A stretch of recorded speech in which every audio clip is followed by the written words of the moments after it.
ibu dan saudara-saudari terkasih.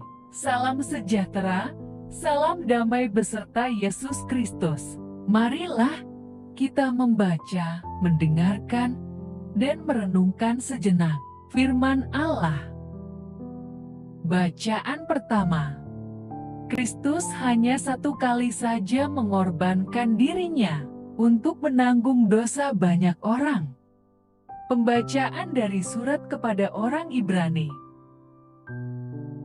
Saudara-saudara, Yesus adalah pengantara dari suatu perjanjian yang baru, supaya mereka yang telah terpanggil dapat menerima bagian kekal yang dijanjikan.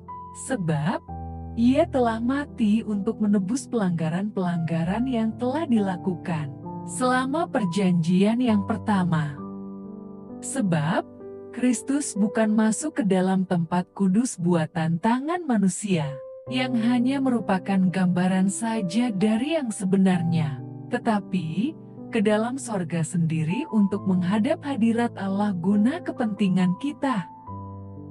Dan Yesus bukan masuk untuk berulang-ulang mempersembahkan dirinya sendiri, sebagaimana imam besar setiap tahun masuk ke dalam tempat kudus, dengan darah yang bukan darahnya sendiri.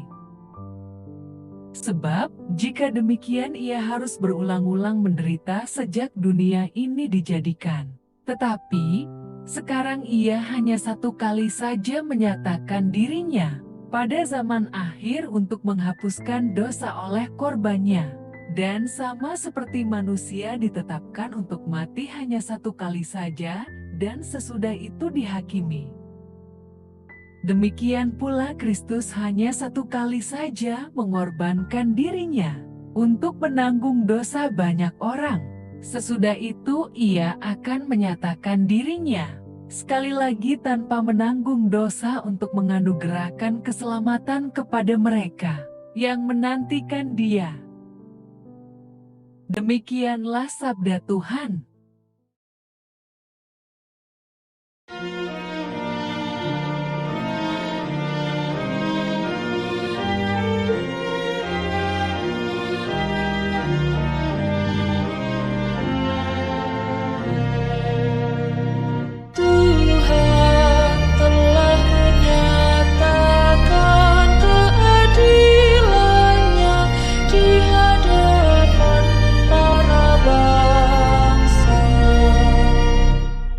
Nyanyikanlah lagu baru bagi Tuhan, sebab Ia telah melakukan karya-karya yang ajaib. Keselamatan telah dikerjakan oleh tangan kanannya, oleh lengannya yang kudus.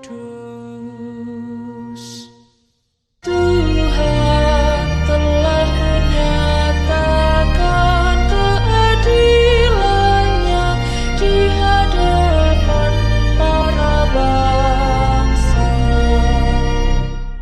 Tuhan telah memperkenalkan keselamatan yang datang daripadanya.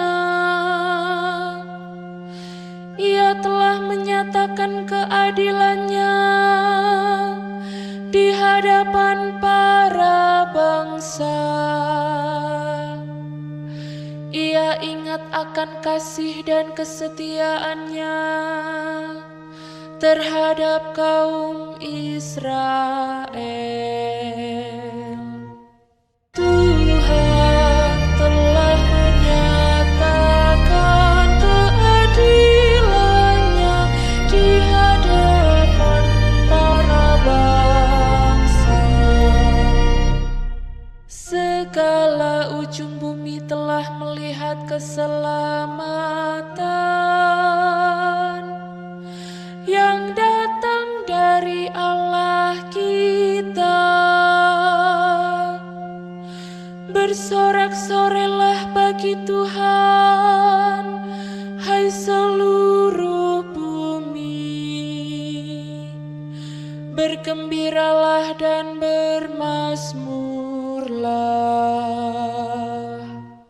Tuhan telah menyatakan keadilannya di hadapan para bangsa. Alleluia,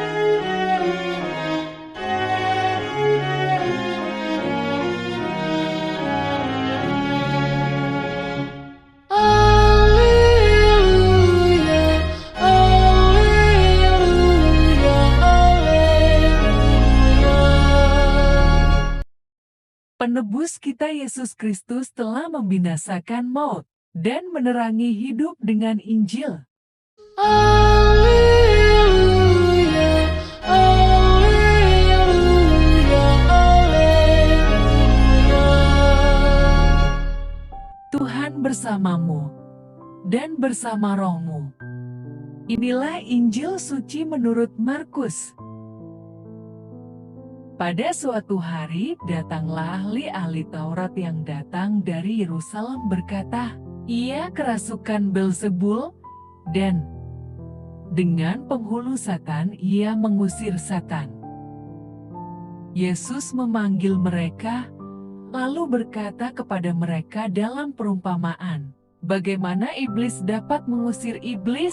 Kalau suatu kerajaan terpecah-pecah, kerajaan itu tidak dapat bertahan. Dan jika suatu rumah tangga terpecah-pecah, rumah tangga itu tidak dapat bertahan. Demikianlah juga kalau iblis berontak melawan dirinya sendiri, dan kalau ia terbagi-bagi, ia tidak dapat bertahan, melainkan sudahlah tiba kesudahannya. Tetapi, tidak seorang pun dapat memasuki rumah seorang yang kuat untuk merampas harta bendanya apabila tidak diikatnya dahulu orang kuat itu. Sesudah itu barulah dapat ia merampok rumah itu. Aku berkata kepadamu, sesungguhnya semua dosa dan hujat anak-anak manusia akan diampuni, ya, semua hujat yang mereka ucapkan. Tetapi, apabila seorang menghujat Roh Kudus, ia tidak mendapat ampun selama-lamanya, melainkan bersalah karena berbuat dosa kekal. Ia berkata demikian, karena mereka katakan bahwa ia kerasukan roh jahat. Demikianlah sabda Tuhan, terpujilah Kristus. Renungan Injil. Bapak, Ibu, dan saudara-saudari terkasih, nats ini melanjutkan isi Injil yang hari Minggu, Yesus difitnah karena kemasukan roh Belzebul. Orang-orang Farisi menyebutnya adalah penghulu setan. Suatu fitnahan yang sangat keji yang diucapkan para orang Farisi dan kaum keluarganya, yang seharusnya keluarganya mendukung pekerjaan Yesus, namun Yesus difitnah. Orang yang memfitnah itu adalah orang tidak percaya kehadiran Yesus bukan sekedar hadir di dunia ini, tapi untuk menebus segala dosa. Bapak, Ibu, dan saudara-saudari terkasih dalam Kristus Yesus, kita hidup di dunia ini ada yang pro dan kontra terhadap keberadaan Yesus. Namun kita sebagai pengikut Kristus sering juga difitnah, dimaki, dihina, dan lain-lain. Namun jangan takut dan gentar karena Yesus selalu menyertai kita selama-lamanya. Hidup bersama Yesus banyak tantangan dan hambatan. Percayalah, selama kita berjalan bersama Yesus, semua dapat berjalan sesuai kehendak-Nya.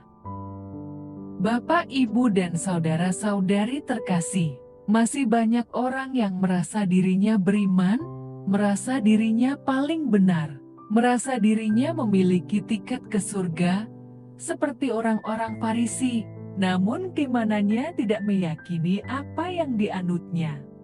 Sehingga begitu mudahnya memfitnah, mencaci maki, sampai-sampai menghujat Allah, karena merasa dirinya paling suci dan benar.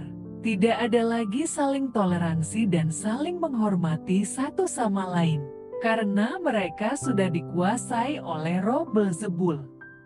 Bapak, Ibu, dan saudara-saudari terkasih, di ayat ke-29 Yesus mengatakan, "Tetapi apabila seorang menghujat Roh Kudus, ia tidak mendapat ampun selama-lamanya, melainkan bersalah karena berbuat dosa kekal." Inilah suatu peringatan keras dari Yesus bagi orang-orang yang menghina Roh Kudus. Saat ini, kita bisa merasakan betapa pedihnya pengikut Yesus yang selalu dihina. Untuk beribadah pun kita selalu mendapatkan hambatan. Karena kita anak-anak Allah, kita dikuatkan Roh Kudus, Roh kebenaran, yang selalu mendampingi kita setiap saat. Bapak, Ibu, dan saudara-saudari terkasih dalam Kristus Yesus, berhati-hatilah karena penghulu setan yaitu Beelzebul selalu ada di sekitar kita. Marilah kita berdoa agar dijauhkan dari dosa menghujat Roh Kudus. Kita membutuhkan roh kebenaran untuk hidup benar di hadapan Allah. Kiranya roh kita dibuat peka merasakan pimpinan Roh Kudus untuk memahami karya kasih Allah dalam Kristus. Marilah berdoa. Allah Bapa, sumber pengharapan, Engkau telah mengikat perjanjian dengan semua orang melalui Yesus yang terurapi. Semoga kami selalu berpegang teguh pada Dia dan berkembang menjadi umat yang patuh setia. Dengan pengantaraan Yesus Kristus, Putra-Mu, Tuhan kami yang bersama Dikau, dalam persatuan Roh Kudus, hidup dan berkuasa, Allah, sepanjang segala masa. Dalam nama Bapa, Putra, dan Roh Kudus. Amin. Terima kasih sudah mendengarkan dan merenungkan firman Allah. Jangan lupa subscribe dan jangan lupa juga aktifkan loncengnya. Terima kasih, Tuhan Yesus memberkati.